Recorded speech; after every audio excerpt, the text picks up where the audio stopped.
Ang sulat ni Pablo sa mga taga-Efeso, unang kabanata.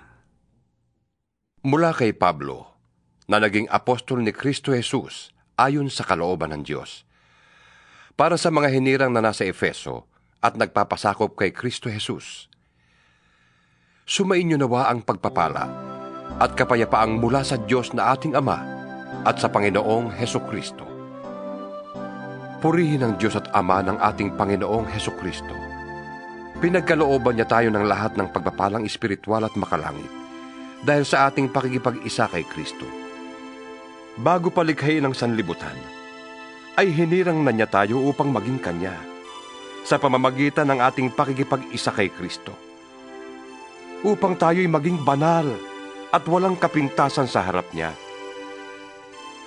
Dahil sa pag-ibig ng Diyos, tayo'y Kanyang pinili upang maging anak niya sa pamamagitan ni Hesukristo.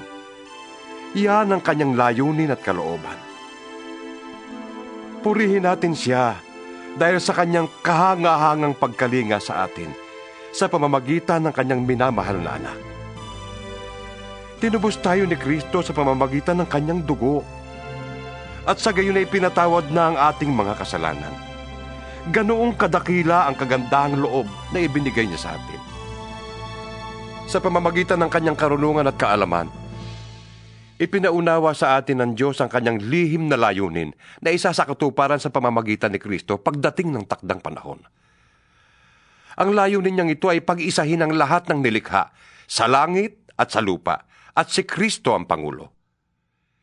Dahil kay Kristo, kami naging bayan ng Diyos na Siyang nagsagawa ng lahat ng bagay ayon sa Kanyang layunin at kalooban.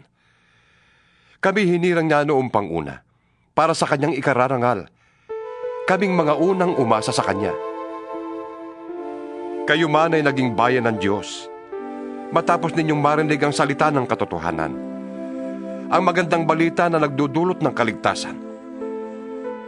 Sumampalataya kayo kay Kristo, kaya't ipinagkaloob sa inyo ang Espiritu Santo na ipinangako ng Diyos bilang tatak ng pagkahirang sa inyo. Ang Espiritu ang katibayan na makakamit natin ang mga pangako ng Diyos sa atin, hanggang kamta natin ang lubos na kaligtasan. Purihin natin ang Kanyang kadakilaan. Kaya nga, mula nang mabalitaan ko ang tungkol sa inyong pananalig sa Panginoong Jesus at ang inyong pag-ibig sa lahat ng Kanyang hinirang, walang tigil ang pasasalamat ko sa Diyos para sa inyo tuwing ipinapanalangin ko kayo. Hinihiling ko sa Diyos ng ating Panginoong Hesukristo, ang maluwalhating Ama, na ipagkaloob niya sa inyo ang Espiritu na nagbibigay ng karunungan at nagpapahayag tungkol sa Diyos upang lubos niyo siyang makilala.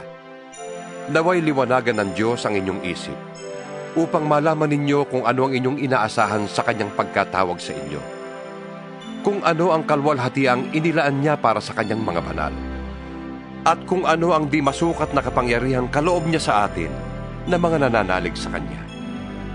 Ang kapangyarihan ding yon ang muling bumuhay kay Kristo at nag-upo sa Kanya sa kanan ng Diyos sa kalangitan.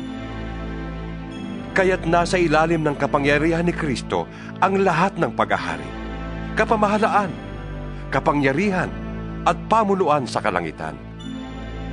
Higit na dakila ang Kanyang pangalan kaysa sa lahat, hindi lamang sa panahong ito, kundi maging sa darating. Ipinailalim ng Diyos sa kapangyarihan ng Kristo ang lahat ng bagay, at ginawa siyang ulo ng Iglesia.